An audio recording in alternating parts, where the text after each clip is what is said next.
আমরা এখন আছি লন্ডনের গ্রিন স্ট্রিটে। এখানে এই ফুডকার্টগুলো রিসেন্টলি ওপেন হয়েছে। এখানে আপনারা পেয়ে যাবেন বাংলাদেশি স্ট্রিট ফুডের টেস্ট। লন্ডনে বসে যারা বাংলাদেশি স্ট্রিট ফুডগুলো মিস করতেছেন তারা চলে আসতে পারেন লন্ডনের গ্রিন স্ট্রিটে। সো আমরা প্রথমে ট্রাই করবো ঝাল পয়েন্টে। আমরা প্রথমেই অর্ডার করে নিলাম ছোট ফুচকা বা পানি ফুচকা যেটাই বলেন।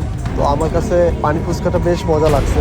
আমি নর্মালি ফুচকা লাভার না, তারপরেও আমার কাছে অনেক ভালো লাগছে। এক প্লেট ছোট ফুচকা 3.5 পাউন্ড করে। প্রত্যেক প্লেটে আপনি 12 থেকে 13 পিস ফুচকা পেয়ে যাবেন। ঝাল পয়েন্টে আমরা অর্ডার করেছিলাম 2 প্লেট ফুচকা। আমরা 4টা সিরিয়ালের পিছনে ছিলাম। 4টা অর্ডার বানাইতে এরা আধা ঘন্টা থেকে 40 মিনিট আমাদের ওয়েট করা লাগছে। তো আপনারা যদি এখানে আসেন অবশ্যই হাতে টাইম নিয়ে আসবেন। এরপর আমরা অর্ডার করে নিলাম নান রুটি, চিকেন গ্রিল এবং বিফ সিক কাবাব। নান রুটিটা মাত্রই বানাই দিচ্ছে, ফ্রেশ এবং সফট। চিকেন গ্রিলটা সরিষার তেল দিয়ে মেরিনেট করে রাখছিল, সরিষার স্ট্রং একটা ফ্লেভার আছে।